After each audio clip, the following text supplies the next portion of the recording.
होंगजू और जेचन बीच पे बैठे होते हैं। होंगजू सोच रही होती है कि जिस ऑफिसर की जान उन दोनों ने बचाई थी क्या वो जिंदा होंगे। जेचन उससे कहता है कि मुझे ये तो नहीं पता कि वो कहाँ पर रहते हैं या कैसे दिखते हैं, पर मुझे इतना जरूर पता है कि वो जिंदा हैं। फिर हमें एक आदमी को दिखाया जाता है जिसका नाम मॉरिस होता है। वो एक होटल में आता है और वहाँ पर लोगों का फोन चुरा कर चला जाता है। उसके बाद हम देखते हैं सैम अपने एक दोस्त से बात कर रहा होता है। उसका दोस्त उसको बताता है कि उसके डैड को झूठी केस में फंसा दिया गया था और उन्होंने जेल में ही सुसाइड कर लिया। जो प्रोसिक्यूटर उस केस को संभाल रहा था उसका नाम माइक था, जो कि अब एक लॉयर है। फिर हम देखते हैं माइक को जो कि मिस्टर चोई से मिलता है और उनको अपने साथ काम करने का ऑफर देता है, लेकिन मिस्टर चोई मना कर देते हैं। पर जेचन की कलीग उसको ये बताती है कि मिस्टर चोई काम छोड़ने वाले हैं क्योंकि माइक ने उनको अपने फॉर्म में काम करने का ऑफर दिया है। अब जेचन काफी ज्यादा परेशान हो जाता है क्योंकि मिस्टर चोई के साथ काम करने में उसको काफी मजा आता है। होंगजू को काम दिया जाता है कि वो 3 दिन तक प्रोसिक्यूटर ऑफिस में रहे और पता लगाए कि प्रोसिक्यूटर कैसे काम करते हैं, कैसे रहते हैं और केस को कैसे संभालते हैं, और सभी चीजें कैमरे में रिकॉर्ड करने के लिए भी कहते हैं। जेचन काम खत्म करके घर वापस आ चुका होता है तो वो मिस्टर चोई को मैसेज करके पूछता है कि क्या आप सच में काम छोड़ने वाले हैं। तो मिस्टर चोई उसको बताते हैं कि वो काम नहीं छोड़ रहे हैं। ये जानकर वो काफी ज्यादा खुश हो जाता है।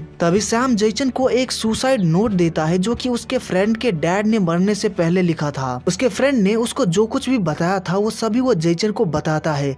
वो जेचन को उस नोट को एक बार चेक करने के लिए कहता है और साथ ही उसको ये भी बताता है कि इस केस को माइक हैंडल कर रहा था। अब माइक का नाम सुनकर जेचन उस नोट को एक बार चेक करता है। फिर हम मॉरिस को देखते हैं जो कि फोन चुराकर अपने घर आता है। तभी एक फोन में एक मैसेज आता है जिसमें लिखा होता है कि मेरा फोन मुझे वापस लौटा दो, उसके बदले मैं तुम्हें 10 मिलियन वॉन दूंगा। अब मॉरिस समझ जाता है कि उस फोन में कुछ तो बहुत ही इम्पोर्टेंट है जिसके बदले उसको इतने सारे पैसे मिल रहे हैं। तो वो जैसे तैसे उस फोन का लॉक खोलता है और उसके सभी चीजें वो पेन ड्राइव में कॉपी कर लेता है। फिर अगले दिन जब सभी होंगजू के घर पे ब्रेकफास्ट कर रहे होते हैं तो होंगजू जेचन से पूछती है कि जिस ऑफिसर की हमने जान बचाई थी क्या उन्हें हमारे बारे में सपने आते होंगे। तभी डेविड कहता है कि शायद आते होंगे क्योंकि तुमने जेचन की जान बचाई थी इसीलिए उसको तुम्हारे सपने आते हैं। जेचन ने मेरी जान बचाई थी इसीलिए मुझे उसके सपने आते हैं। तो तुम दोनों ने उनकी जान बचाई थी तो हो सकता है कि उन्हें तुम दोनों के सपने आते होंगे। होंगजू जेचन को बताती है कि वो आज से 3 दिन तक प्रोसिक्यूटर्स ऑफिस में रहने वाली है और वहाँ पर क्या काम करने वाली है। फिर वो दोनों साथ में प्रोसिक्यूटर ऑफिस जाते हैं और होंगजू अपना काम भी शुरू कर देती है। फिर हम मॉरिस को देखते हैं जो कि फोन लौटाने आया होता है और उसके बदले उसको काफी सारे पैसे भी मिलते हैं। लेकिन तभी वहाँ पर कुछ लोग आ जाते हैं उन दोनों को पकड़ने के लिए, तो वो दोनों वहाँ से भागने लगते हैं। पर उन दोनों को डेविड और उसका सीनियर भागते हुए देख लेते हैं और उन्हें कुछ भी ठीक नहीं लगता, इसीलिए वो उन दोनों को पकड़ लेते हैं। पर वो आदमी अपना फोन पानी में फेंक देता है क्योंकि वो नहीं चाह रहा होता है कि वो फोन पुलिस के हाथ लग जाए क्योंकि उसमें बहुत ही इम्पोर्टेंट चीज होता है। उसके बाद हम देखते हैं जेचन नाइट शिफ्ट पे होता है और होंगजू भी वहीं पर होती है, तो वो सब कुछ रिकॉर्ड कर रही होती है कि जेचन कैसे काम करता है। तभी पुलिस ऑफिसर जेचन के पास मॉरिस को लेकर आते हैं ताकि जेचन उससे पूछताछ करके पुलिस को अरेस्ट वारंट दे। जेचन पूछताछ शुरू करता है तो मॉरिस कहता है कि मैं श्योर नहीं हूँ कि आप मेरी बातों पे यकीन करेंगे, लेकिन मैं पहले एक सिविल सर्वेंट था, पर मेरे भाई की काफी ज्यादा तबीयत खराब हो गई थी जिसमें मेरे सारे पैसे खर्च हो गए थे और मेरी पत्नी भी मुझे छोड़कर चली गई थी, लेकिन मैं अपने भाई को बचा नहीं पाया।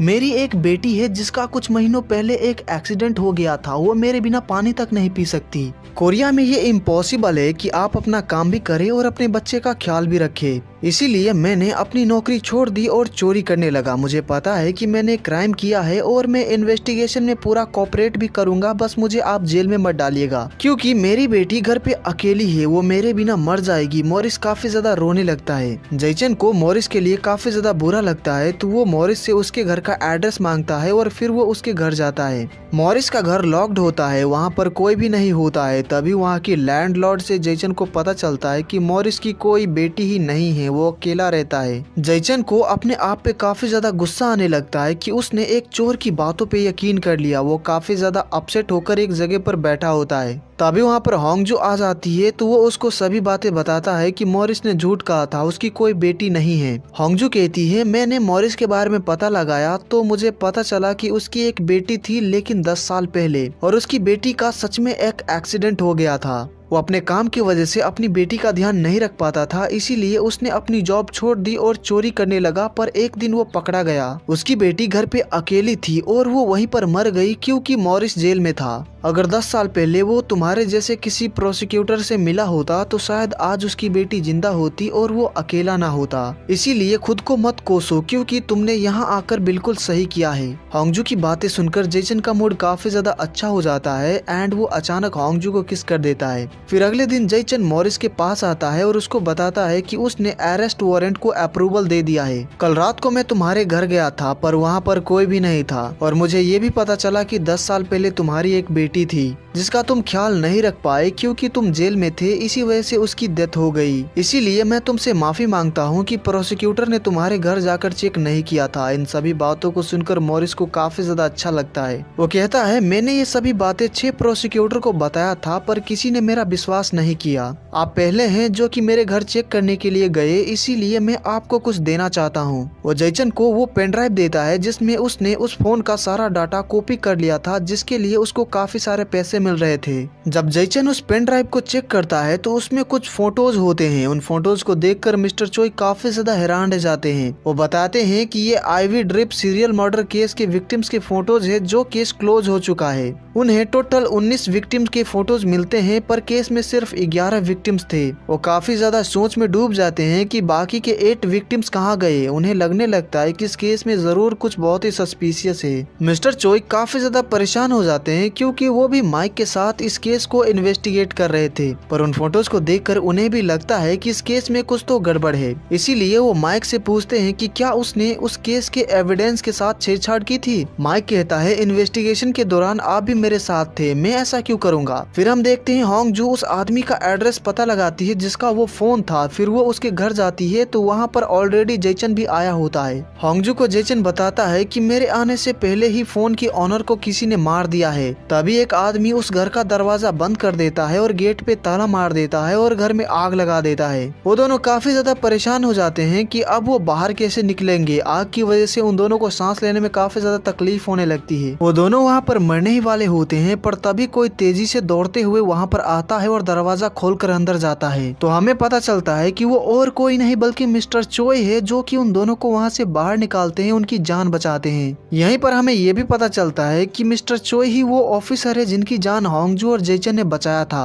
और वो भी अपने सपने में फ्यूचर को देख सकते हैं और उन्होंने इस इंसिडेंट को अपने सपने में ही देखा था, इसीलिए वो उन दोनों को बचाने आए। मिस्टर चोई उन दोनों को गले लगा लेते हैं और कहते हैं मुझे काफी खुशी है कि तुम दोनों जिंदा हो। वो काफी इमोशनल हो जाते हैं और काफी रोने लगते हैं। फिर कुछ देर बाद वो होंगजू और जेसन को काफी डांटने लगते हैं कि वो यहाँ पर क्यों आए, उन्हें नहीं आना चाहिए था। वो उन दोनों की काफी ज्यादा चिंता कर रहे होते हैं जो कि उन दोनों को भी समझ नहीं आता कि मिस्टर चोई ऐसा क्यों कर रहे हैं। लेकिन वो दोनों मिस्टर चोई को थैंक यू कहते हैं उनकी जान बचाने के लिए और उनकी इतनी ज्यादा चिंता करने के लिए। फिर जब अगले दिन जेसन ऑफिस आता है तो chief IV drip serial murder case को फिर से ओपन करते हैं और जेसन और मिस्टर ली को साथ में इन्वेस्टिगेशन करने के लिए कहते हैं। हालांकि जेसन इस केस को मिस्टर चोई के साथ इन्वेस्टिगेट करना चाह रहा होता है पर वो नहीं कर सकता था क्योंकि पिछली बार माइक के साथ वो भी इस केस को इन्वेस्टिगेट कर रहे थे, इसीलिए वो भी एक सस्पेक्ट हो सकते हैं जिन्होंने एविडेंस को बदला हो। पर जेसन को मिस्टर चोई पे पूरा यकीन होता है कि उन्होंने कुछ गलत काम नहीं किया होगा, लेकिन उसके मन में एक सवाल होता है कि वो उस जगह पर कैसे पहुंच गए जहां पर वो और होंगजू आग में फंसे हुए थे, उन्हें कैसे पता था। होंगजू और जेसन सैम के दोस्त से मिलते हैं और उसको जेसन बताता है कि वो उसके डैड के केस को फिर से इन्वेस्टिगेट कर रहा है, जो सुनकर वो काफी खुश हो जाता है। अगले दिन जब माइक ऑफिस आता है तो उसको एक अननोन नंबर से मैसेज आता है जिसमें लिखा होता है कि मुझे पता है कि IV drip serial murder case के एविडेंस को तुमने ही बदला था। इस मैसेज को देखकर माइक बहुत ज्यादा घबरा जाता है और जब वो ऑफिस के अंदर जाता है तो उसकी सेक्रेटरी उसको बताती है कि उससे मिलने कोई आया है। ये सुनकर वो और ज्यादा घबरा जाता है क्योंकि उसे लगने लगता है कि कहीं वही इंसान उससे मिलने तो नहीं आया है जिसने मैसेज किया था। और जब वो अंदर जाता है तो उसे पता चलता है कि वहाँ पर तो होंगजू आई हुई है। फिर माइक वहाँ पर बैठ जाता है। वो दोनों IV drip serial murder case को लेकर बात करने लगते हैं। होंगजू माइक से कुछ ऐसी बातें कहती है जिससे माइक को लगने लगता है कि शायद होंगजू को भी पता है कि उसने ही एविडेंस को बदले थे, इसीलिए वो काफी ज्यादा टेंशन में आ जाता है। वहीं जेसन और मिस्टर ली केस के इन्वेस्टिगेशन में लगे होते हैं। मिस्टर ली काफी सोच में डूबे होते हैं कि आखिर एविडेंस किसने बदले होंगे, माइक ने या फिर मिस्टर चोय ने। लेकिन जयचन को माइक पे शक होता है क्योंकि 13 साल पहले जब माइक उसको ट्यूशन पढ़ाता था तो उसने उस वक्त उसके रिपोर्ट कार्ड में उसके मार्क्स बदले थे ताकि उसे कुछ ज्यादा पैसे मिल सके। माइक अपने ऑफिस में बैठा होता है तभी उसको फिर से मैसेज आता है। मैसेज में लिखा होता है कि अगर मैं पकड़ा गया ना तो मैं प्रोसिक्यूशन को बता दूंगा कि एविडेंस तुमने बदले थे। इस मैसेज को देखकर वो काफी ज्यादा परेशान हो जाता है और रिप्लाई करता है कि चलो हम मिलते हैं, बताओ कहाँ पर आना है। तो उसको मैसेज आता है कि आज रात को तुम्हारे ऑफिस में 9 बजे मिलते हैं। जयचन मिस्टर चोय के पास जाकर उनसे पूछता है कि वो उस जगह पर कैसे पहुंच गए थे, मतलब कि वो और होंगजू वहीं पर थे, ये बात उन्हें कैसे पता चला था। मिस्टर चोय कहते हैं मैं तुम्हें समझा तो नहीं सकता पर मुझे किसी वजह से पता चल गया था कि तुम दोनों खतरे में हो। उनका जवाब सुनकर जयचन अभी भी सेटिस्फाइड नहीं होता है। काफी इन्वेस्टिगेशन करने के बाद जयचन को पता चलता है कि जिस आदमी ने उस घर में आग लगाई थी वो दरअसल एक लेडी थी।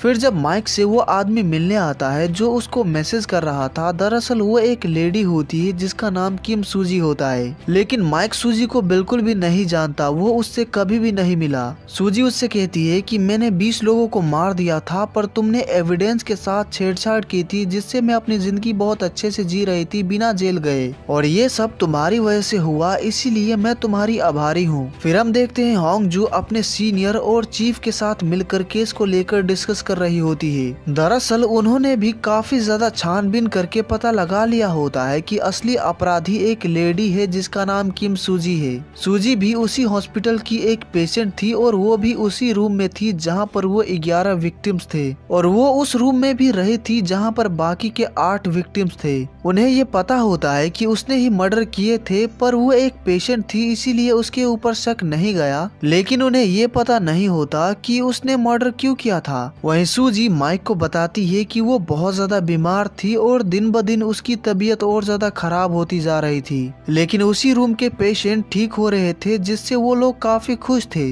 उनकी खुशी सूजी से देखा नहीं गया इसीलिए उसने सबको मार दिया। माइक काफी ज्यादा हैरान रह जाता है कि उसने बस इतनी सी बात के लिए इतने सारे लोगों को मार दिया। सूजी को उस वक्त लगा था कि अब वो अपनी पूरी जिंदगी जेल में बिताएगी, लेकिन माइक ने किसी और को पकड़ लिया था। तो सूजी माइक से कहती है कि तुम्हें मुझे बचाना होगा, अगर तुम ऐसा नहीं करते हो, अगर मैं पकड़ी गई तो मैं तुम्हारा सच सबको बता दूंगी। माइक काफी परेशान हो जाता है कि अब वो क्या करे। वो काफी ज्यादा सोचता है और कहता है मैंने एविडेंस बदले थे, शायद ये एक और इंसान को पता है। फिर अगले दिन जब होंगजू अपने ऑफिस में होती है तो माइक उसको मैसेज करके कहता है आज क्या तुम मेरे ऑफिस रात को 8 बजे आ सकती हो, मुझे एक इंटरव्यू देना है। मिस्टर ली ने मिस्टर चोय के पर्सनल इन्फॉर्मेशन पता लगाया होता है जो कि जयचन भी देखता है, तो उसे पता चल जाता है कि मिस्टर चोय पहले एक पुलिस ऑफिसर थे और जिस पुलिस स्टेशन में वो काम करते थे वहीं पर उसके डैड भी काम करते थे। इससे वो समझ जाता है कि मिस्टर चोय वही ऑफिसर है जिनकी जान उसने बचाई थी।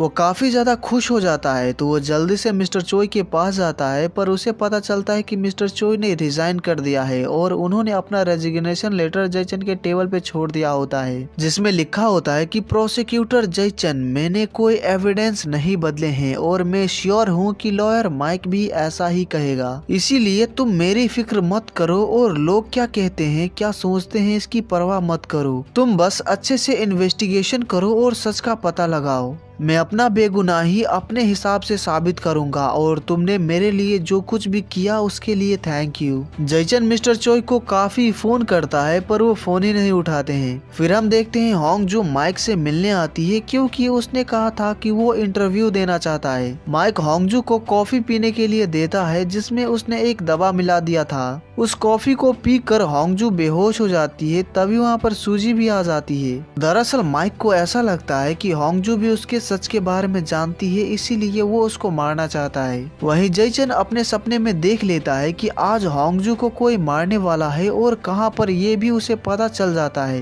तो वो जल्दी से उस जगह पर पहुंचने के लिए ऑफिस से निकल जाता है। वो होंगजू को काफी फोन करता है पर वो फोन ही नहीं उठाती क्योंकि वो बेहोश होती है। अब जयचन काफी ज्यादा परेशान हो जाता है क्योंकि माइक का ऑफिस उसके ऑफिस से काफी दूर है, इसीलिए वो डेविड को फोन करके सब कुछ बताता है और उसको जल्दी से वहाँ पर पहुंचने के लिए कहता है तो वो जल्दी से वहां जाने लगता है। वहीं माइक और सूजी होंगजू को लेकर उसी ऑफिस के छत पर आ जाते हैं। सूजी होंगजू के बॉडी में एक पॉइजन इंजेक्ट कर देती है जिससे वो कुछ ही देर में मर जाएगी, उसका दिल धड़कना बंद हो जाएगा। तभी वहाँ पर डेविड भी पहुँच जाता है और छत के ऊपर जाने लगता है क्योंकि जैचन ने उसको बता दिया था कि होंगजू को छत पर मारने वाले हैं। वहीं माइक ने एक अलग प्लान बनाया होता है, वो मेडिसिन खा लेता है जो कि उसने कॉफी में मिला दिया था। अब सूजी ने ऑलरेडी होंगजू के बॉडी में पॉइजन इंजेक्ट कर दिया होता है, मतलब कि वो जल्द ही मर जाएगी। वो काफी ज्यादा परेशान होता है तो वो सूजी को छत पर से धक्का देकर मार देता है और पुलिस को बताने के लिए उसने ऑलरेडी एक स्टोरी भी तैयार कर लिया होता है कि होंगजू उसका इंटरव्यू लेने आई थी पर वहाँ पर सूजी आ गई थी और उन दोनों को मारने की कोशिश की थी, इसीलिए उसने अपने आप को बचाने के लिए उसको सूजी को मारना पड़ा। वो इस मर्डर को सेल्फ डिफेंस बनाकर सजा से बच जाएगा। जब डेविड छत पर पहुंचता है तो माइक होंगजू को लेकर नीचे ही आ रहा होता है।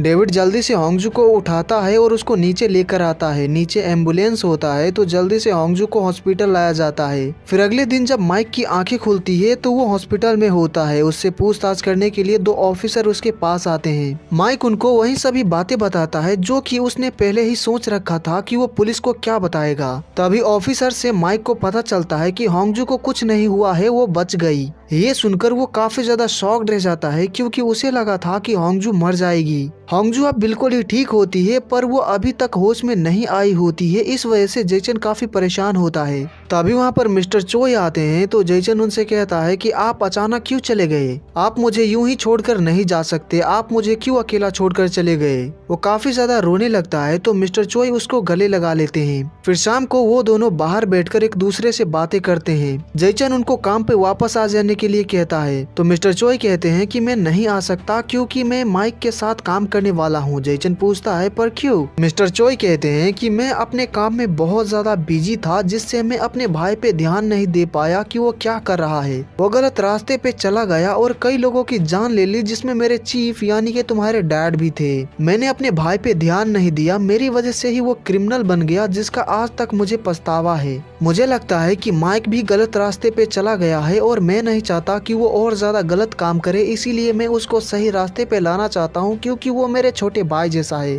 और तुम्हें अपना इन्वेस्टिगेशन जारी रखना होगा ताकि इसके पीछे जो कोई भी है वो पकड़ा जाए। जैचन पूछता है कि आपको कैसे पता चला कि मैं आपको यहाँ पर मिलूंगा। मिस्टर चोई कहते हैं ऐसा समझो कि मेरे पास कोई सुपर पावर है। इससे जैचन समझ जाता है कि वो भी अपने सपने में फ्यूचर देख सकते हैं। वो दोनों और भी काफी सारी बातें करते हैं और काफी इमोशनल भी हो जाते हैं। होंगजू भी ये सब अपने सपने में देख लेती है जिससे उसकी आंखों से भी आंसू आ जाते हैं। उसके अगले दिन जब जैचन ऑफिस में होता है और अपने कलीग्स और चीफ के साथ बैठकर इन्वेस्टिगेशन के बारे में बात कर रहा होता है तभी जैचन को मैसेज आता है कि होंगजू को होश आ गया है तो वो जल्दी से हॉस्पिटल पहुंचता है और होंगजू से मिलता है। वो काफी ज्यादा खुश हो जाता है कि होंगजू अब बिल्कुल ही ठीक है। अब होंगजू को भी पता चल चुका होता है कि मिस्टर चोई ही वो ऑफिसर है जिनकी जान उसने बचाई थी क्योंकि सब कुछ उसने अपने सपने में देख लिया था। होंगजू अब होश में आ चुकी होती है और जिस वक्त माइक और सूजी ने उसको मारने की कोशिश की थी वो पूरी तरह से बेहोश नहीं थी, थोड़ा बहुत वो होश में ही थी तो उसने माइक को भी देख लिया था और उसकी बातें भी सुन ली थी। इसी वजह से माइक का ट्रायल होता है और जैचन ने काफी अच्छे से इन्वेस्टिगेशन किया होता है। उसने ये भी पता लगा लिया होता है कि ivy drip serial murder case के एविडेंस के साथ उसने ही छेड़छाड़ की थी। माइक ने सूजी को मार दिया और होंगजू को मारने की कोशिश की और साथ ही एविडेंस को भी बदला था जिसका काफी सबूत जैचन के पास होता है। तो जैचन प्रूव कर देता है कि वो सभी काम माइक ने ही किए थे। जज बताते हैं कि माइक को क्या सजा दी जाएगी उसका फैसला वो अगले दिन सुनाएंगे। माइक एक लॉयर होता है इसीलिए उसने पहले ही कोर्ट से अपील किया था कि सजा से पहले उसको गिरफ्तार नहीं किया जाएगा। अब माइक काफी ज्यादा गुस्से में होता है क्योंकि उसको सजा से अब कोई नहीं बचा सकता और साथ ही उसको बचाने के लिए मिस्टर चोई ने उसकी मदद नहीं की। इससे वो और ज्यादा गुस्सा हो जाता है और मिस्टर चोई को गाड़ी से उड़ा देता है। इससे मिस्टर चोई RIP रेस्ट इन पीस हो जाते हैं जिससे जैचन काफी ज्यादा दुखी हो जाता है। मिस्टर चोई की मौत से उसके सभी कलीग्स काफी ज्यादा दुखी होते हैं। वही जैचन उनकी मौत से पूरी तरह से टूट चुका होता है तो होंगजू उसको संभालती है। अब माइक ने पहले ही कई क्राइम किए थे और उसने मिस्टर चोई को भी मार दिया जिसके लिए उसको उम्र कैद की सजा दी जाती है। फिर 1 साल बीत जाते हैं और हम देखते हैं होंगजो और जयचन मिस्टर ली और मिस सन के वेडिंग पे आए होते हैं। वो दोनों साथ में काम करते थे, इसीलिए उन दोनों को एक दूसरे से प्यार हो गया और उनकी आज शादी भी हो जाती है। फिर कुछ महीनों बाद जयचन और होंगजो भी शादी कर लेते हैं और अब उन दोनों को ज्यादा सपने भी नहीं आते हैं, उनको अब बहुत ही कम सपने आते हैं। वो दोनों साथ में बहुत ज्यादा खुश होते हैं और अपनी जिंदगी अच्छे से जी रहे होते हैं। एंड ये ड्रामा यहीं पर खत्म हो जाता है।